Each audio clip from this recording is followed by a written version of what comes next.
Hello दोस्तों, welcome to math गुरु।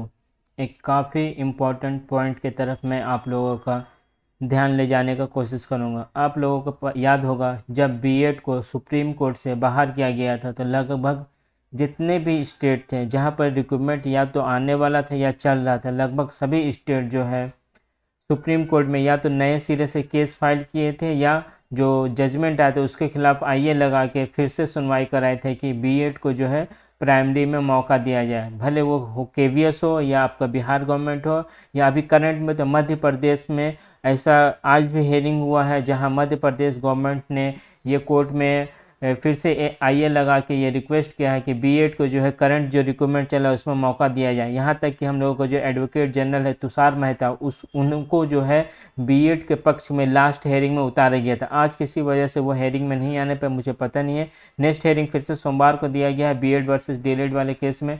देखते हैं तुषार मेहता उस केस में उतरते हैं कि नहीं।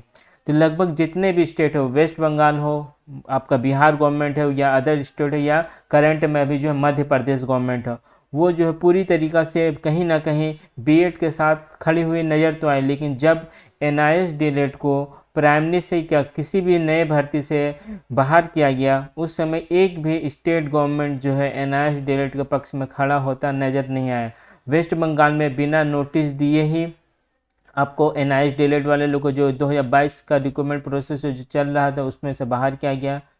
बिहार गवर्नमेंट ने फॉर्म फिलअप तो करवाया लेकिन उसका रिजल्ट जो है नहीं बाहर किया गया। इसके अलावा आपका छत्तीसगढ़ हो या अन्य राज्य हो वहाँ से या असम हो, वहाँ से पहले एनआईएस डीएलएड को पहले ही फॉर्म फिलअप करने तक का मौका नहीं दिया गया। हालांकि वहाँ भी जो है रिक्रूटमेंट प्रोसेस चल रहा था। बीपीएससी आपका बिहार में तो सब 2.0 में एनआईएस डीएलएड वाले ने ज्वाइनिंग भी लिया है।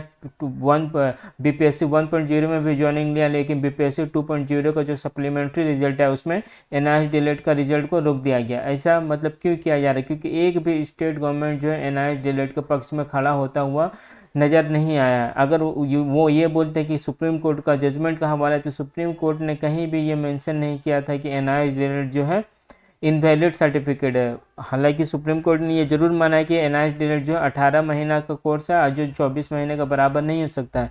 लेकिन सभी राज्य का अलग अलग सर्विस रूल है। अगर राज्य चाहती तो एनआईएस डीएलएड को जो है भर्ती में मौका दे सकते थे। कम से कम जो करंट रिक्रूटमेंट चल रहा था जिसमें एनआईएस डीएलएड वाले ने ऑलरेडी फॉर्म फिलअप किया हुआ है या जिसका सप्लीमेंट्री रिजल्ट आना था, उसमें अगर स्टेट गवर्नमेंट का चाहती तो जरूर एनआईएस डीएलएड वाले को मौका दिया जाता है। लेकिन स्टेट गवर्नमेंट ने जैसे ही सुप्रीम कोर्ट का जजमेंट आया अपने हाथ को जो है एनआईएस डीएलएड से पीछे खींच लिया। लेकिन वही उसके ठीक उलट बीएड का जब जजमेंट आया था सभी स्टेट गवर्नमेंट जो है तुरंत जो है सुप्रीम कोर्ट में आईए लगा के बीएड के पक्ष में खड़ा हो गया। हालांकि अभी तक उन्हें कोई खास कामयाबी वहाँ से नहीं मिलने पाई, लेकिन कम से कम स्टेट गवर्नमेंट जो है बीएड के पक्ष में खड़ा हुआ ये दिखने को हम लोगों को मिला था। लेकिन एनआईएस डीएलएड में ऐसा कोई भी स्टेट गवर्नमेंट की तरफ से देखने को हम लोगों को नहीं मिला पाया।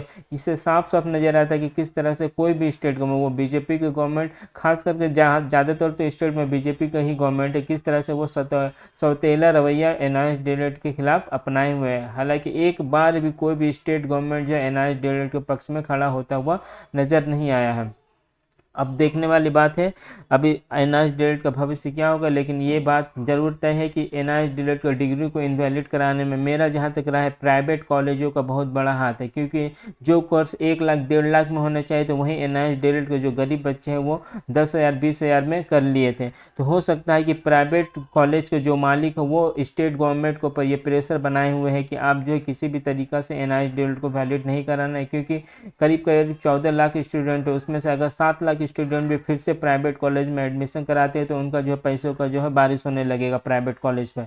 शायद यही मजबूरी है सभी स्टेट गवर्नमेंट का कि वो एनआईएस डीएलएड के पक्ष में एक बार भी सुप्रीम कोर्ट में नहीं गए हैं कि हाँ एनआईएस डीएलएड को मौका दिया जाए, या तो चलती जो रिक्रूटमेंट चले उसमें मौका दिया जाए या सप्लीमेंट्री रिजल्ट आने वाला उसमें मौका दिया जाए। हालांकि वेस्ट बंगाल का जो सर्विस रूल है दूसरे राज्य से बिल्कुल अलग है, उसके बाद भी वेस्ट बंगाल प्राइमरी बोर्ड ने जो एनआईएस डीएलएड को बिना कोई नोटिस दिए बाहर कर दिया था। ये सब भी काफ़ी एक पॉइंट नोटिस करने वाले बात है कि किस तरह से एनआईएस डीएलएड को जो है स्टेट गवर्नमेंट भी एक सौतेला रवैया अपनाए हुए हैं। तो अगर आप लोगों को एनआईएस डीएलएड से रिलेटेड कोई नया अपडेट आता है तो मैं आपको इस चैनल में बताने की ज़रूर कोशिश करूँगा। 5 तारीख को WBA एनआईएस डीएलएड का हेयरिंग सुप्रीम कोर्ट में है। तो उससे रिलेटेड भी अगर कोई अपडेट आता है तो मैं आपको अपने इस चैनल पर बताने की ज़रूर कोशिश करूँगा। अगर आप चैनल पर नए हैं तो चैनल को सब्सक्राइब करिए, दोस्तों के साथ शेयर करना ना भूलें। Thank you.